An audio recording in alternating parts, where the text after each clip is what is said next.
Te damos gracias, Señor. Te damos gracias, Padre. Te damos gloria, te damos honra a ti, Señor. Bendito sea tu nombre, Señor. Aleluya. Aleluya.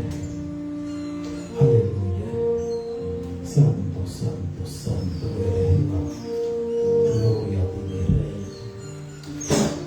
Dios te bendiga, amado hermano y amigo de tu hermano, el pastor Pedro, apóstol Pedro, como quiera que sea. Del Centro Cristiano Abierto de Vida, que como cada domingo abre sus puertas para alabar y glorificar el nombre de nuestro Dios, honrarlo, darle todo, toda gloria, toda honra a nuestro Padre Celestial. Hoy vamos a terminar una serie que comenzamos hace varios domingos atrás. Hoy se cumplen 6 domingos que hemos predicado sobre la lógica de Dios. Pero antes de predicar sobre la lógica de Dios, y el tema de hoy, que los tontos del mundo serán los sabios de Dios, se encuentra en 1 Corintios 1:27. Acompáñame a orar ahí donde quiera que te encuentres. Vamos a elevar una palabra al Rey de Reyes y Señor de Señores. Amado Dios y Padre Celestial, gracias. Gracias porque tú eres bueno, gracias porque tú eres santo, gracias porque tu amor, tu poder, tu bondad y tu misericordia ha caído sobre nuestras vidas, Dios, y nos han dado fortaleza para un nuevo día, un nuevo amanecer, para venir a adorarte, a glorificar. Te agradecemos, Señor, por cada oyente, por cada amigo, por cada vecino, por cada miembro de la iglesia, por cada persona que está al alcance de nuestra voz a través de la bocina, Señor, por los que están viendo la prédica en vivo a través de las redes sociales y los que la van a ver posteriormente, Señor.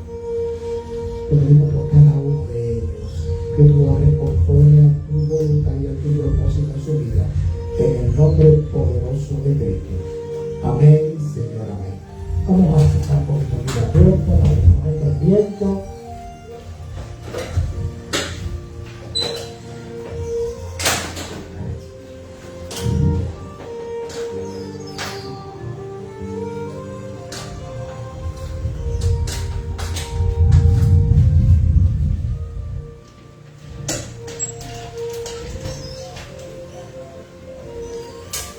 Disculpen, hermanos, pues, gracias al Señor hay mucho viento hoy y tuvimos que cerrar la puerta nuevamente, dando gracias a Dios por todo.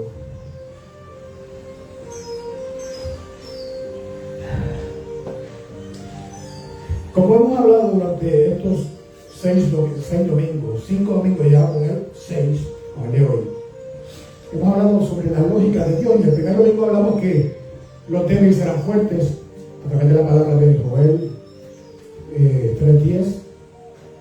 Segundo domingo hablamos de que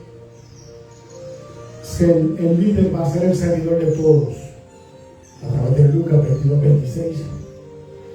El tercer domingo hablamos que los últimos serán los primeros a través de Mateo 20:16. El cuarto domingo fue el mejor dar que recibir, y la pasada semana hablamos mejor dar que recibir, y lo utilizamos el texto de de Marcos 20:35. Y la pasada semana hablamos que primero crees y luego verás, y hablamos del libro de Juan, del epístola de Juan 20:29. Y hoy, para culminar la serie, vamos a hablar de que los tontos para el mundo serán los sabios para Dios. Y lo vamos a ver a través de 1 Corintios 1:27, que dice: pero Dios escogió lo tonto del mundo, o los tontos del mundo, para avergonzar a los sabios, y escogió a los débiles del mundo para avergonzar a los poderosos. Contradictorio, porque la lógica del hombre es completamente diferente.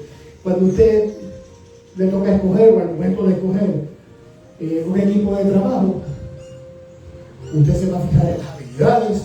En los criterios que utilizamos son las habilidades de la persona. Algunos se fijan en el estatus para una relación de pareja. Otros se fijan en la trayectoria, en los éxitos, en la preparación académica. Pero sin embargo, la medida que Dios utiliza no es la misma que utiliza el mundo. Porque el mundo mide el éxito de diferentes maneras, pero Dios lo mide de una manera. De cómo va a ser esa persona si se deja guiar por Él. Ya tu vida fue escogida y seleccionada por el Señor para hacer una tarea, y Él te encomendó un propósito. Te dio un propósito cuando te llamó. Te llamó por tu nombre. Por ejemplo, en el caso mío, nadie esperaba que yo fuera pentecostal, o sea, que fuera evangélico. Todavía mis compañeros de estudio a veces se asombran, porque dicen, pero tú, porque yo estudié en la escuela superior, y durante toda mi adolescencia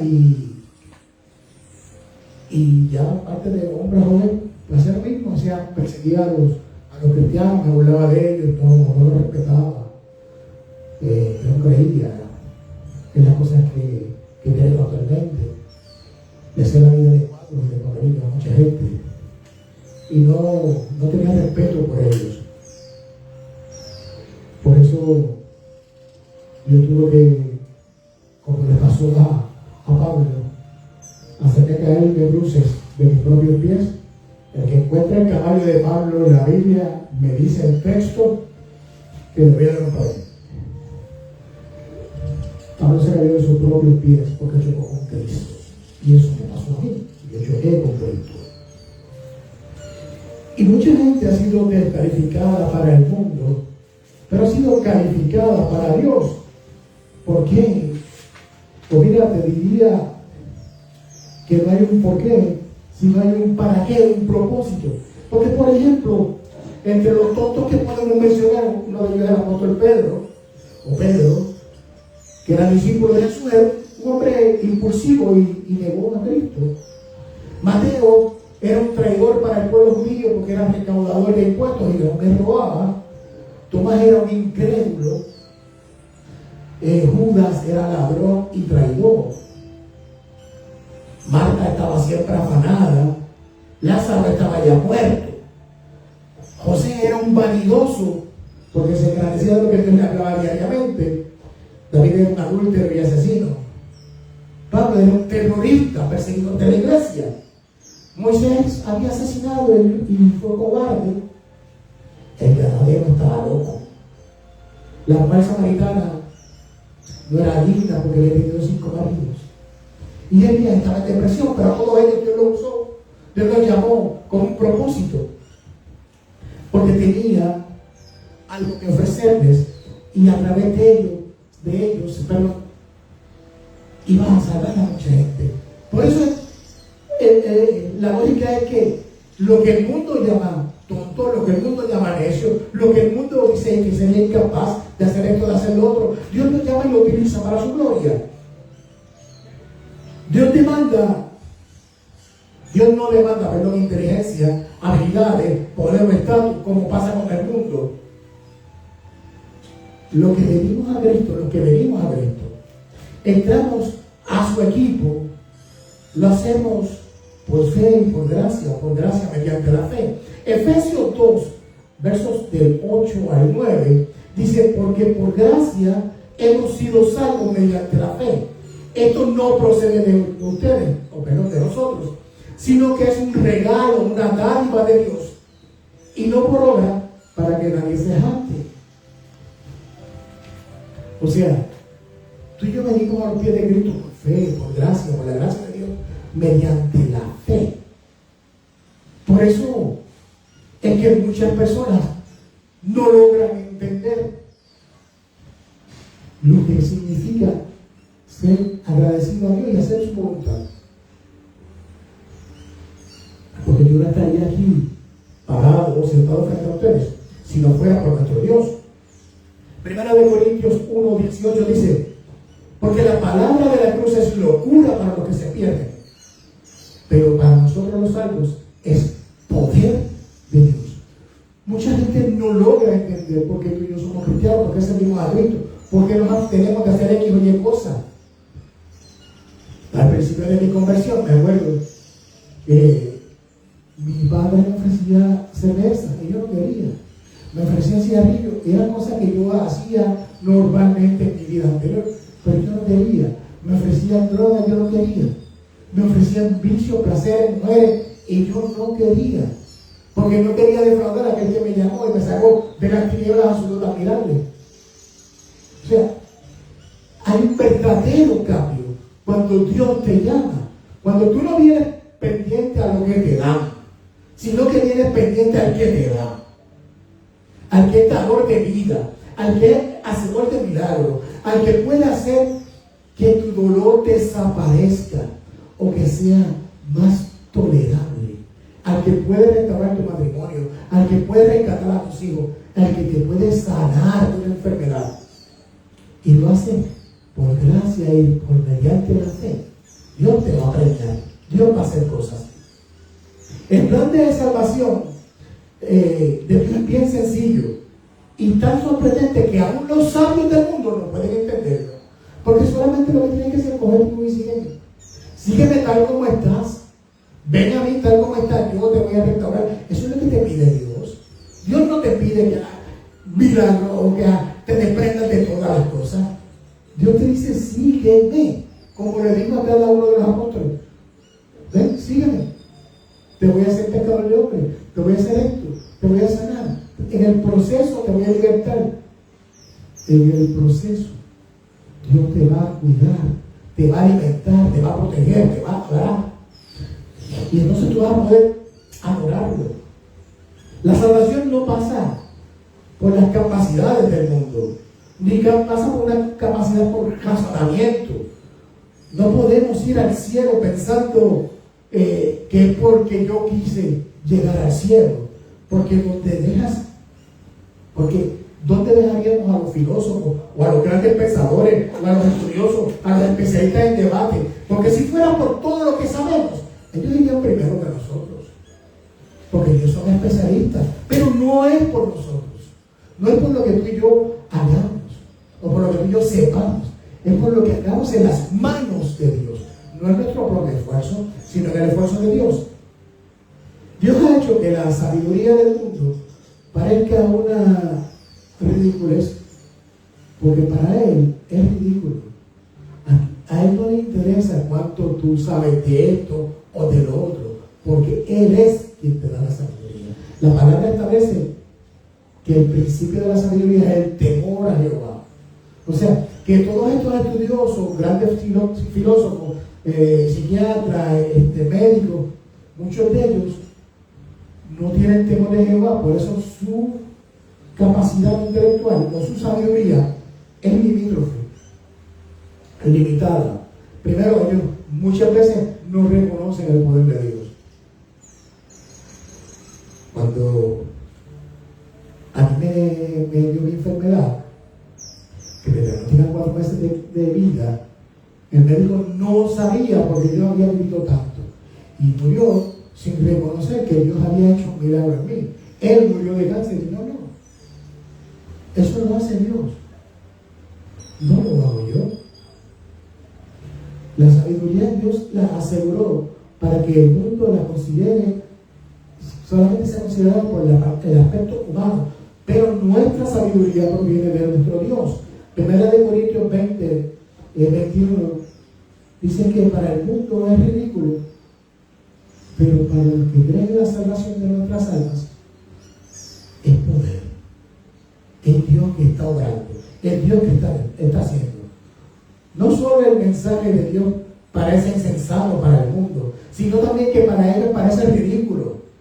También al pueblo de Dios a veces le parecemos ridículos al mundo. Ay, mira esa con la falda tan larga, mira esa que no se quiere hacer tal cosa o lo otro o aquello, mira ese con su corbata y su chaqueta a esta hora del día. Porque la mayoría de los cristianos, generalmente, ahora no, porque ahora somos más liberales, pero antes yo me acuerdo que íbamos a la iglesia con su camisita blanca, una corbata, y los varones nos sentaban a un lado, las damas a otro, antes estuvieran casados y fueran familia, que entonces nos sentaban por familia. Antes las iglesias eran así, todavía hay iglesias que son bien estrictas en su norma, pero yo solemos ser un poco más suaves en nuestro dogma y manejamos mejor este tipo de situaciones.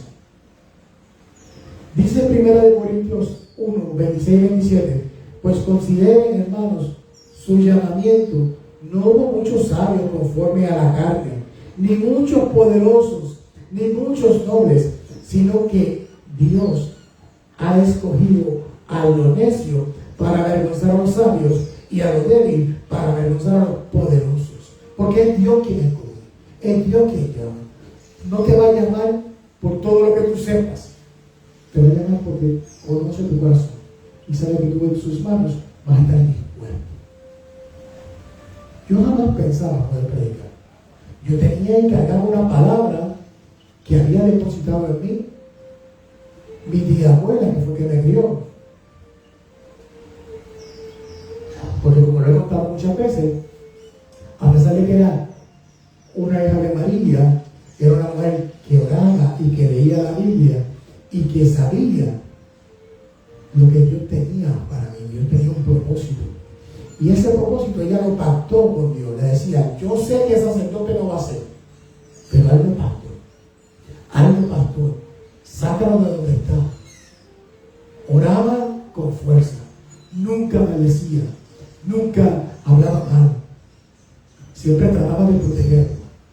Madre que me está escuchando, deja de estar diciendo ese condenado muchacho, o ese chaval muchacho, esto, lo otro, muchacha, que no es calienta, que esto, que lo otro. No. Empieza a bendecir. Señor, yo no estoy viendo lo que me prometiste, pero yo creo en lo que tú me prometiste. Va a ser un hijo de bien, va a ser un hijo de una hija de bien. Lo vas a usar para tu gloria, la vas a usar para tu gloria. Yo declaro, profetizo sobre su vida, que tú vas a obrar, que tú la vas a libertar, lo vas a libertar, lo vas a sacar del mundo de perdición en que se encuentra y lo vas a usar y lo vas a capacitar para tu gloria. Y yo te aseguro que si tú haces eso todos los días, Dios va a hacer una obra. Mira, yo conocí a una dama que estuvo por los últimos 5 años orando por su esposo. Él la llevaba a la iglesia, la dejaba en la puerta de la iglesia y después la venía a recoger. Y me decía, pastor, yo no sé ni qué vas a hacer. Tanto el pastor general como yo le propusimos algo. Planchale la camisa por los sábados, se la pone allí y no le pidas nada. Es que yo lo hago y le digo, aquí tienes la camisa para que me acompañe a la iglesia mañana y le empiezas a cantar el día. Sí, pastor, yo le empiezo a cantar. No le das el carete. Tú calladita. Y aprende a ser sabia. Porque para Cristo nosotros tenemos que empezar a ser sabios para poder dar tanto a nuestros hijos, a nuestra pareja, a las personas que están a nuestro alrededor. Tenemos que tener sabiduría del cielo, no solo conocimiento, tenemos que tener sabiduría de Dios. Entonces, ella empezó a cambiar lo que le habíamos dicho. Tú le planchas la camisita, con la ropa se la pone ahí. Negro, tu camiseta lista, ya que la acompañar. Y después no le va a decir eso, solamente le va a planchar la ropa. Y el día que ella menos se lo esperaba, ella vio que cogió la ropa, se la puso, y negro, tú vas a salir de ese motivo, sí, te voy a acompañar ahí. Y nunca más dio un paso atrás a ese lado. Empieza a orar en fe, déjate llevar por lo que Dios quiere hacer. Yo te aseguro que Dios va a hacer algo nuevo, algo diferente en tu vida. La Escritura nos exhorta a no ser sabios en nuestra propia opinión, ni conforme a la carne, que eso está en Proverbios 3. Nos enseña el principio de la sabiduría, que es el temor de Jehová, también está en Proverbios 9. O sea, ¿qué tú estás esperando? ¿Hacer las cosas por ti? ¿O dejar hacer las cosas por lo que Dios quiere hacer? Yo tengo como un propósito, no para que seas solamente el hijo de fulano, o el hijo, no porque seas el hijo de fulano, el hijo de mengano, el sobrino de sotaneo, o de pensejo, o sea la cuñada, o el yerno, o esto, de aquel, de la alcaldesa, del senador, del representante. Eso no es lo que Dios quiere. Dios te escogió para darte una vida plena, porque vio en ti un corazón y te marcó con un propósito y con un destino profético. Apréndete eso. Dios te marcó con un propósito y con un destino profético, con una encomienda, porque eres tenedor de su gracia, de su poder, de su unción, y puso en ti el querer como el hacer, como lo dice en Filipenses 2:13. Dios no te escogió, ay, porque él es lindo, ella es linda. Ay, no, porque es que tiene conexiones allá en el Senado. No, para nada. Dios no te escogió por eso. Dios te escogió porque Él conoce tu corazón. La historia que estás viendo o que estás viviendo ya Dios la dio. Y Dios te escogió desde la eternidad hasta la eternidad. Fuiste llamado, fuiste seleccionado con un propósito: servir a Dios. No servirte a ti, ni vivir de Dios, sino servir a Dios. Él te dará de vivir, Él te va a sustentar. Y hay una diferencia entre la sabiduría mundana y la sabiduría piadosa. Y está en Santiago 3, del 13 al 17, te explica toda esa sabiduría. La sabiduría del mundo se caracteriza por complacerse a sí mismo, por seguir lo que piensa, por llenar su ego, porque es mejor según su propio criterio, y no se preocupa en absoluto por honrar a Dios. Porque para el mundo los creyentes somos tontos, somos débiles, somos incapaces. Muchas veces no pueden confiar en nosotros, tal vez porque nuestro propio territorio, porque muchas veces hemos sido torpes al andar. No hemos dado testimonio de que Dios nos cambió. Nos creen débiles porque no ejercemos el carácter de Dios.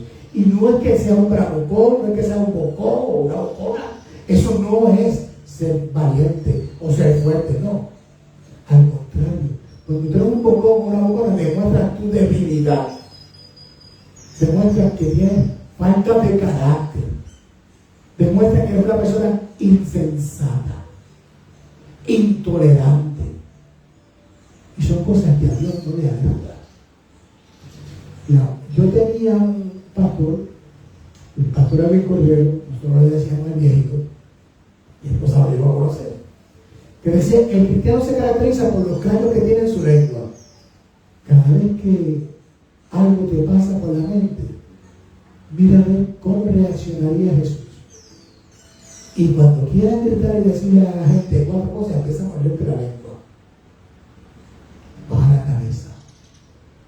No porque seas tonto, sino porque eres humilde, porque eres manso de corazón. No eres menso, porque una cosa es ser manso y otra cosa es ser menso. No eres menso, ni te pido que seas menso tampoco,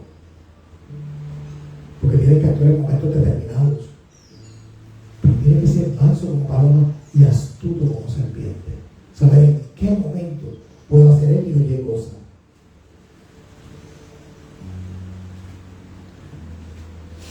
Aleluya. Una persona no se salva siguiendo la sabiduría humana, sino confiando en lo que el mundo le parece insensato. Empieza a confiar más en Dios, empieza a tener fe, empieza a soñar, empieza a verte como Dios te ve. Si no logras hacerlo, clama. Mira, ¿tú sabes por qué él amaba tanto a David? Y ya, a pesar de todo lo que David hacía, dice que tenía el corazón conforme a Dios, porque cada vez que David pecaba se tiraba de rodillas ante Dios. Le decía: pequé, hice esto, hice lo otro, te fallé, estoy aquí, procésate, haz como tú quieras. Empieza a hablarle a Dios. Que no se orar es hablar. Fíjate de rodillas. La palabra dice que el Espíritu Santo, cuando tú clamas, el Espíritu Santo empieza a hacer en ti la oración. Te empieza a decir cómo orar. Y vas a orar, a veces vas a orar llorando con gemido. A veces vas a orar con palabras. A veces no vas a pronunciar una sola palabra y te vas a quedar ahí postrado. Y tus lágrimas van a bajar. Pero Dios entiende tus lágrimas. Dios entiende tu dolor. Dios entiende por lo que estás pasando. Él no es insensato. Dios hizo la sabiduría. Él es el sabio de los sabios. La sabiduría es tu poder. Él conoce tu corazón. Él conoce tu debilidad. Y aún así, te ama. ¿Cómo? Te ama.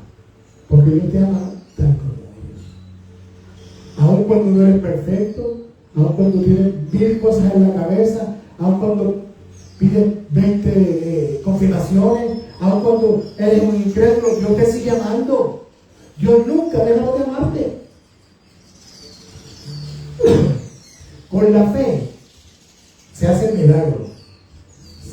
Con la fe crees en la resurrección de Cristo. Con la fe crees en el perdón de los pecados y empiezas a profesar lo que Dios ha ido trabajando en ti durante todo este periodo. Pero tienes que llenarte de fe, tienes que llenarte de la fortaleza que Dios te ha puesto, tienes que llenarte de la sabiduría que proviene del cielo y no de la tierra, pero lo que hacen los demás, no. Tú no eres como los demás, tú estás en este mundo, pero no eres de este mundo, eres del mundo celestial. Y tienes que empezar a actuar como actúas en el cielo. Empieza a decirle a Dios, enseñarme el lenguaje del cielo, cómo tengo que hacer, cómo tengo que actuar. Dame de esa sabiduría que solamente tú me puedes dar. Dame del entendimiento que solamente tú tienes. Y hazme fuerte en mi debilidad. Mira, cuando Dios llamó a Gedeón, le dijo, vete con esta tu fuerza. ¿Qué fuerza tenía Gedeón? Gedeón estaba triste, escondido, temeroso. Pero Dios le dijo, ve con esa tu fuerza. Saca fuerza de tu debilidad. Eso es lo que hace Dios. Sacar la fuerza de tu debilidad. Darte la sabiduría del cielo. Darte la paciencia y la templanza que solo Él puede dar. Porque Él conoce tus caminos. Acuérdate de los ejemplos que te di. Pero voy a repetir porque necesitas entenderlo. Dios llamó a Pedro sabiendo que era imposible y que lo iba a negar. A Mateo, que era un recaudador que robaba impuestos y que para el pueblo de Israel era un traidor. Tomás, que era un incrédulo. A Judas, que robaba la ofrenda, aun cuando mojaba el pan en el plato del maestro, lo vendió. Si Dios te conoce, la diferencia entre el enemigo y Dios es que el enemigo te llama por tu pecado cuando conoce tu nombre, y Dios te llama por tu nombre aún conociendo tu pecado. ¿Quién es más sabio? El mundo o Dios. Déjame llevar. Tú no eres ningún tonto en las manos correctas. En las manos de Dios, Dios te hace sabio, Dios te hace poderoso, Dios te hace apto y te capacita. ¿Okay? Que Dios te bendiga y Dios te guarde hasta la próxima.